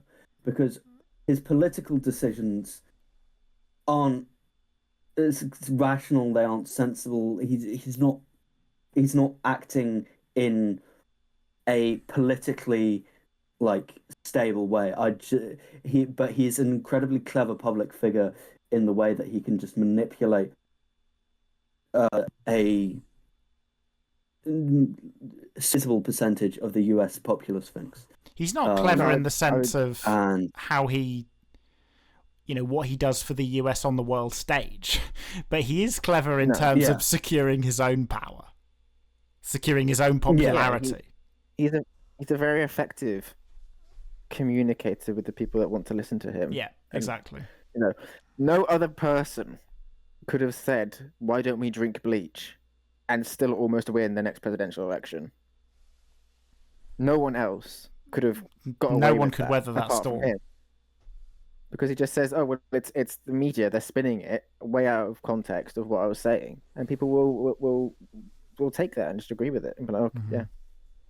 The media's always out. The biased media. They've always been out to get Trump, and this is more reinforcement of that same idea. Yeah. Now, okay, let's to kind of still on the same topic, but a thought's just come to me. Let's say Trump loses this election. How many times is he just going to reappear and swing? How many times is he going to swing? He's already quite the electoral old, is the thing. He's 77, so he's only got a couple more. Yeah. He's going to become like Bernie. Yeah. But I think the issue with this election is that I just can't see Trump supporters accepting a loss. No, that's the dangerous thing. That I think it'll be worse than 2020. That's the dangerous thing. Same. Yeah. Do you think US civil war? No, I don't think civil war. I wouldn't go that far, but I think we'll see. I think we'll see something like we saw in 2020 on a bigger scale. Another thing I was going to say. Go on, Chris, because you were leading on from the last thing. Is that just the scale of American democracy and the way that they vote? It's very difficult to prove to people, "Oh, Biden got this many votes. Trump got this many votes." It's very. I don't know how you could go about convincing people of that result. This is the thing, though, with the Trumpism. With the Trumpism, you're never going to convince these people. That's the whole point of it, and that's why it's really dangerous, because it's predicated on a distrust of the mechanisms of the US government and the way it works. a distrust of its electoral system, a distrust of its rule of law. I'm not going to say it's authoritarian, but it is. Trump's an authoritarian politician all the way. It is anti-democratic in a lot of ways. He wants to his policies are authoritarian policies. It's not authoritarian in the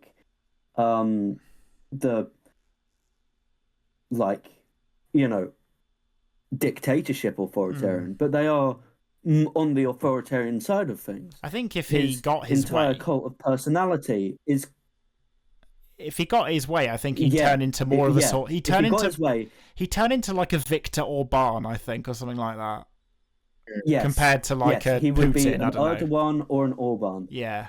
Yeah. He wouldn't be a Putin or a Xi Jinping, but he'd definitely be an Orban or a Erdogan. That's not how Chinese names work, my guy. Oh, Xi, sorry. Yeah. The surnames first. But, a momentary lapse. I did know. Fair enough. But he would very much be a fan of the illiberal democracy. How he'd get around the 2-president term limit, I don't exactly know. But get rid of it. Yeah, just get rid of it. Nah, you can't. No, because it's ingrained in the Constitution. You can't. You can remove. Yeah, but you can. If enough states agree, you can remove an amendment. You can add an amendment. Right? Yeah, no. You need 2/3 of the Senate, 2/3 of the House, 2/3 of the states. That's never happening. Well, I don't know. If you look at how many of the states in the center of America are solidly Republican, he's never going to win 2/3 of the House or the Senate. No way. Another point that I was going to make, about... I'm not saying it's likely. Can I make another point about the kind of American centre-right? I think for them, your sort of moderate Republicans, while they do kind of get, I guess, drowned out a bit by the populist Trumpism, I think the reason why a lot of them are okay to kind of defer to it is because a lot of the time Trump does give them a lot of what they want. It is a way for them to get the conservative policies in that they want to see, even though there's still a kind of disrespect for them as sort of establishment figures. It does get them what they want, and that's why they're almost willing to deal with a lot of the bullshit and a lot of the posturing and a lot of the kind of anti-authoritarianism that Trump brings, is because ultimately they see the America that they want out of it.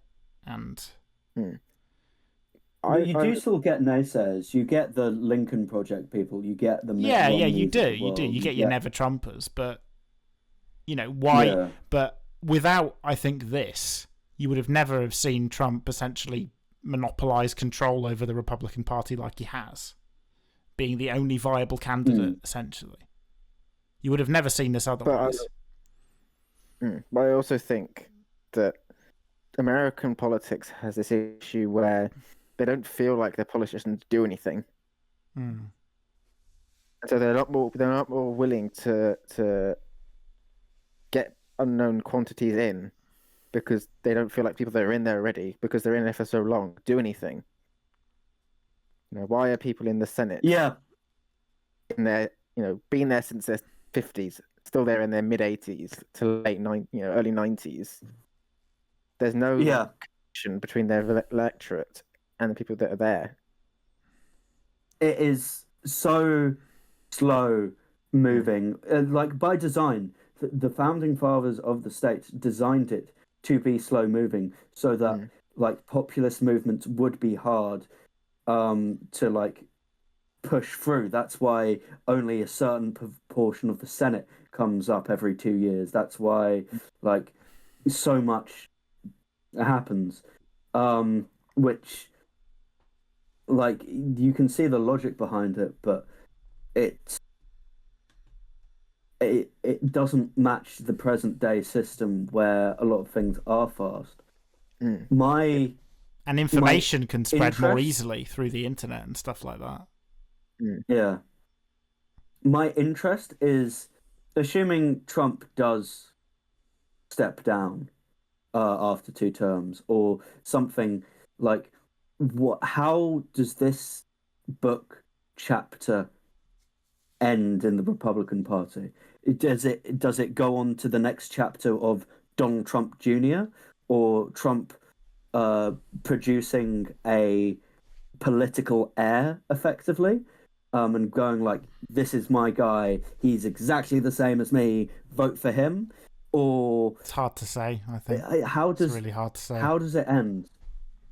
I feel like there's a lot of people that are sort of lining up to take that, though. You've got like Ron DeSantis, you've got people that are willing to shift from their own position to try and capture this MAGA audience. But another thing that I think TD's getting at is, will the sort of more moderate centre-right Republicans try and use that to gain a hold over the party again, or will it stay with the MAGA? Because I feel like, as I said, the centre-right politicians in the Republican Party are okay with being subordinate to the MAGA populist ones because they give them what they want. I think the Republican Party... I think they are to a point.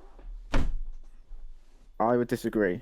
I think that the Republican Party now is going to change quite significantly, and we're going to see a lot of these moderates leave, either because they're evicted in primaries or because they lose a general election.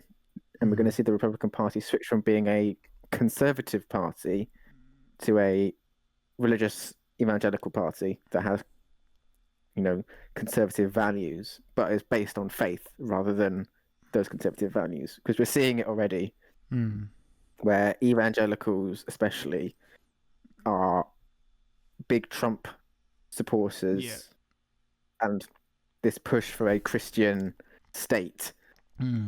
Yeah, a lot of them want things like declaring the US as inherently like a Christian country in the Constitution. Yeah, Judeo-Christian values. Yeah. Gay rights, abortion rights. These are all things. Always opposition is based on evangelical understandings of Christian faith. Yeah. And it's a very, very strong lobby. But in terms of the Constitution, it's not really what the United States is all about. So it's a very interesting turn. So I guess, they would... These kinds of people would want fundamental changes to what the United States is. Well, these are the people that Trump is really relying on to get re-elected. It's that the evangelical Christian vote is almost entirely in his favour. You got your preacher down at the church telling you, vote for Trump. He's gonna, he's the one chosen by Christ, and they do. They go out and vote for him, and in return, Trump is expected to put into law these Christian policies. That's why we saw this reversal of Roe v. Wade. That is a evangelical Christian position that is then being played out. Yeah. Well, and all the abortion laws across the sort of red states. But even among Republicans, they're not the most popular. Only 30% of Republicans are actually in favor of the more stringent laws that completely ban abortion unless But that wing of the party has so much power over the rest that it dominates. And it's just going to continue to grow. It's the tail wagging the dog again. So then, do you think though that the more moderate Republicans would form their own party? No. Yeah, that's the beginning of a there's no space in the American system for a third party like that. Yeah. So what do you think? They'd just be completely squeezed out, pushed out? Yeah. But you may see the Democrats widen and become less of a liberal party and more of just a anybody but them. But I don't think that's likely either. I just think you're going to see two quite entrenched positions diverge further and further away. One towards a Christian state, and the other towards a much more liberal interpretation. Yeah. Neither of which is what people actually want, which is the thing that's so depressing. I wonder if with a lot of how things are going now, the Democratic Party could move left of how it is now. It's possible. Especially with a lot of young people in the US being a lot more, into their sort of doctrinaire socialism compared to their older counterparts. Mm. But I still think it's fundamentally just going to lead to a real vacuum in the center of American politics. Which, let's be realistic, the center of American politics is to the right of most other countries. But it is a big void. It's crazy because I was talking about like the whole situation with some of the Americans here, and it's like I was like, it's crazy that you guys call Bernie socialist, and they were like, oh yeah, no, he is socialist, and I'm like, no, socialism on the global stage, it's not when the government does stuff, it's when the government redistributes wealth or actively tries to redistribute wealth. I would argue that he is a socialist, though. I think he's a socialist. But he's a socialist that wants to work within the democratic framework to create gradual change towards a different system. He is more of a socialist in the same way that Keir Starmer is a socialist. Yeah, or the Spanish or the Spanish Socialist Party are socialists. Depends on your definition of the word socialism. He's not like a Corbynite. Yeah. Well, I wouldn't say Corbyn is a socialist, but he's not of a Corbynite ilk. I'd argue that he probably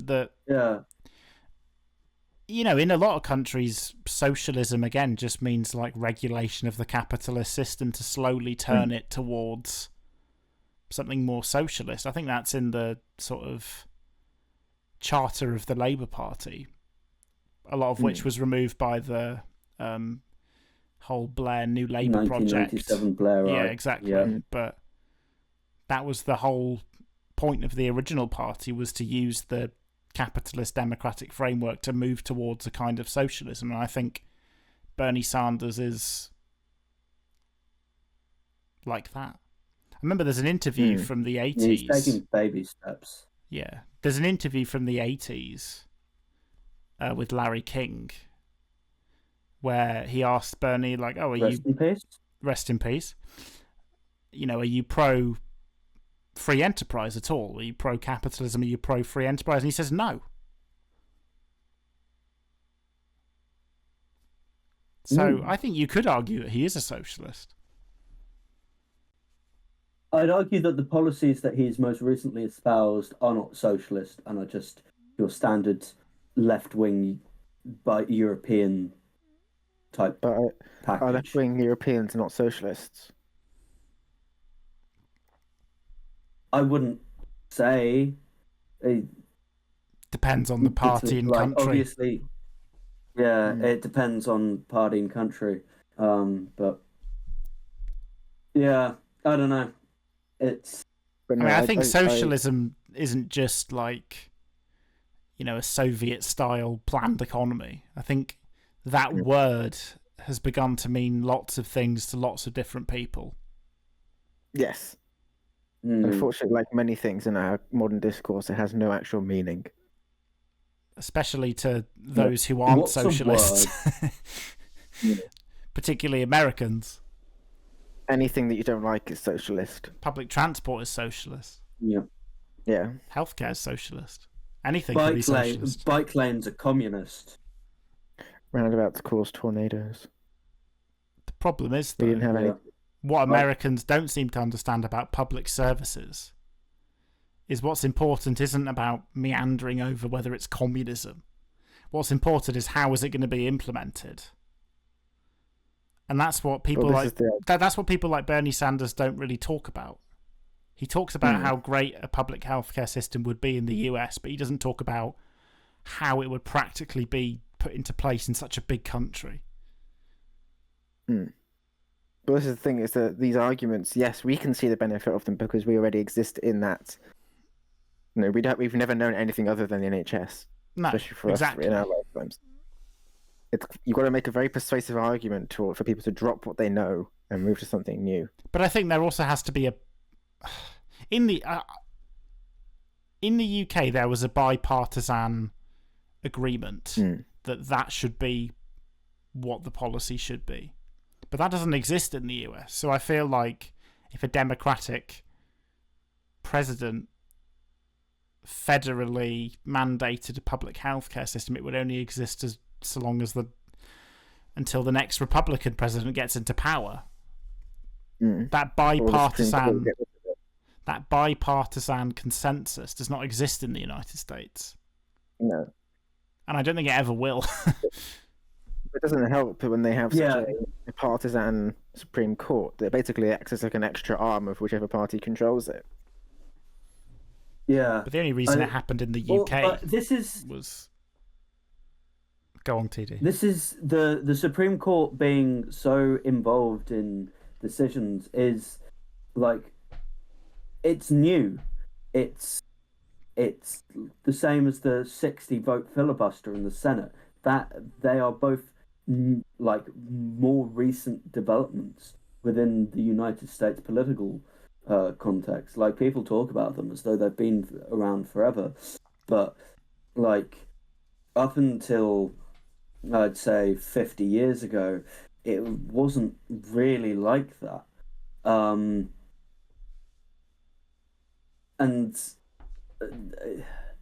well, I'd say this is actually emblematic of a very successful policy from the Republican Party, which is they've realized that if you want to make fundamental change to America, it's not through the House and the Senate. It's through the executive and the Supreme Court. It's through the Supreme Court, and there's also things through your state government and down to things like your school boards. You can make a huge impact on what's taught in schools. Because there's because there's so much bureaucracy that you can make small changes at the bottom level that are emulated across the country. But then again, on the left-wing side, I think you also saw this with like legalization of marijuana. But it's nowhere near to the same extent now as it may have been at one point. The Democrats really sort of left school boards and that level of local government pretty much open. No, but still, like, that was something done at the state level that was then emulated in other blue states, and it was quite easy for that policy to become a thing. And that's why I think that, if the US is ever going to see a public healthcare system in any way, I think the only way it would ever happen is that it be done on a state level. That certain states start implementing it and mandate it on a state level. That's the only way you're going to see it. I don't think it would happen federally. No, it wouldn't. But to finish out what I was saying is that things like book bans now are symptomatic of this fact that the Republicans basically just control any school board they feel like, because it's left-wing groups aren't interested or weren't interested until it became evident that this is what was happening. Book bans are done at a school level. What books did they ban? Basically anything that involves something that points out, racism. LGBT, the critical race theory stuff as well. The usual suspects, yeah. Yeah, okay. Because it goes against this idea that white people have done nothing wrong, and Christian values are sacrosanct. Oh, and gay people exist. Well, that's what I said. Christian values are sacrosanct. Wow, it's all part of this evangelical push. What happens to the separation of church and state? The idea that people that in certain parts of the US didn't even have full rights until the 1960s could still in some ways be disadvantaged. How is that amazing to these people? That's what I don't understand about the whole critical race theory thing. To me, it makes perfect sense, and I don't understand why the right-wing reaction to historical ills that the United States has done is to cover their ears and go la la la la la. I would never understand that. And actually, this goes for any country with the sort of radical right. But I feel like, especially with the US, is because it's quite, compared to others, it's quite a young country. Yeah. It hasn't had the time to level out these sorts of differences within their population in the way that we have. Britain is a very unreligious country for the most part in terms of our culture. Yeah. cultural norms in the UK are not really based on faith for the most part. No, not anymore. In the way that, yeah, exactly, compared to how they used to be. And that the US has not gone through that phase at all, where they've sort of gone past religion in terms of that defining how they view things. But then again, there still are places in Europe that are much more religious than the UK. Yeah, there are. But a lot of that has been like a reaction to, state atheist communism in places like Poland and Hungary, for example. It's almost a reactionary shift. Look at Greece. Mm-hmm. Look at Greece. They didn't have communism. They're still quite religious. They've been around as a democracy for a while and as a country for, well, depending on who you ask. Couldn't you say thousands of years? But couldn't you say that could be a reaction to the Ottoman rule, where they were kind of second-class citizens? Yeah, but they've been independent for over 150 years at this point. The United States has been independent for longer than that. But I think we also mustn't forget the fact that the United States' original founding was by a bunch of fundamentalist religious figures. They weren't leaving. Yeah, Plymouth Rock. They weren't leaving because of anything other than the fact they didn't like the fact that Britain was not a Christian state in the way they viewed it and they wanted it to be. Yeah, they didn't leave out of liberalism, as is often taught at American schools. They left out of conservatism. Yes. Which is interesting. But yeah, I would say the founding of the United States is very... Like, the Constitution of the United States is very consistent with the sort of liberal Enlightenment values and secular values. But maybe that was just the founding fathers themselves and not, it was more a top-down thing than a bottom-up thing. Maybe this is sort of more like, it's quite true of places like France as well. I think it's interesting, though, how a lot of these Catholic countries in Europe are quite culturally liberal as well. They seem to have found an interesting balance. Spain, Spain's a good example. Spain, Portugal, Northern Italy. Yeah, not all of Italy. That's why I said Northern Italy. Yeah, Southern Italy is good. Still a bit Catholic. Good move there. But I mean, France. Well, France is. But France has more of a history of sort of secularism, though. But I don't count France. State secularism. France's idea of a liberal interpretation of the relationship between faith and state, I don't really buy, because they're a little bit too. I don't know what the right word is here. You don't like the freedom from religion. The laïcité, yeah. The French have an interesting relationship with other faiths that are not Christianity. Let's put it like that. Well, I mean, yeah, but I think they have a weird relationship with all faiths. I think they've just modelled their relationship with other faiths based off how their relationship works with Christianity, and as such, they're trying to fit a square peg in a round hole. But it may also be to do with the fact that the Spanish and the Portuguese were run by other faiths other than Catholicism for a decent amount of time. I wouldn't say that had a... The Moors definitely had an impact. Yes, but if you look, the Spanish kicked them out throughout after the Reconquista. They also kicked Jews out as well. Yeah, that was a pretty damn religiously zealous country. No, but I'm not saying that in terms of they were tolerant. All I'm saying is that these different cultural values will have left an imparting impact on the end results. Thing is, the whole French thing, it conflicts with other Western countries' view of religion, where it's like, religion is this very private, harmless thing, and while the government shouldn't be, the government should be secular, freedom of religion is a really important thing, but the French interpretation of that is very different. And it's quite unique. You know what country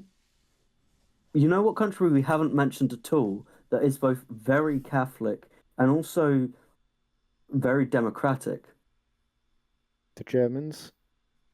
Ireland.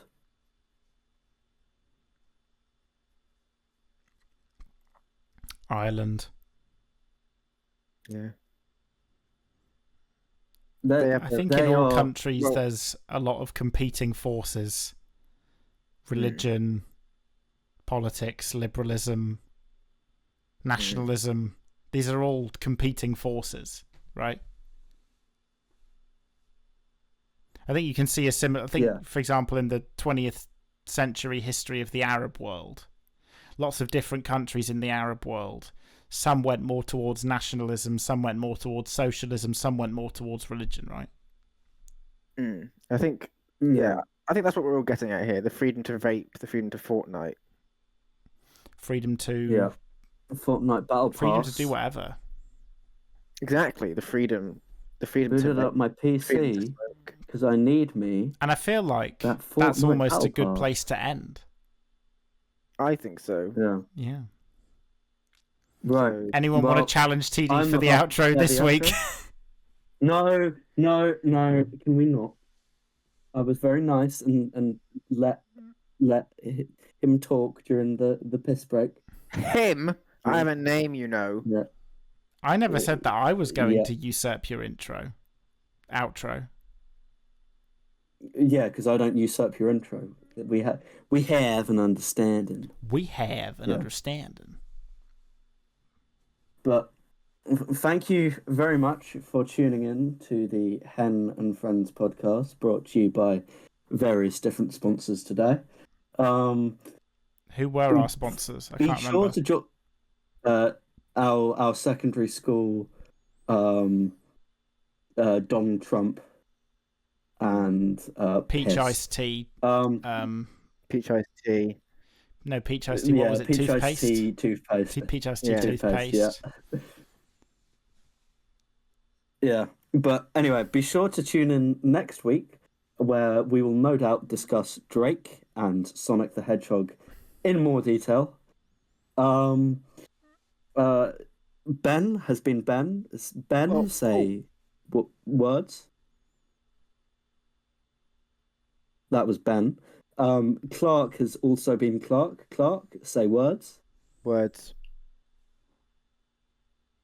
I have been TD, and I have not changed existence in the last couple hours.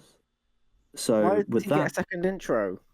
I'm going to say peace, peace, peace, peace.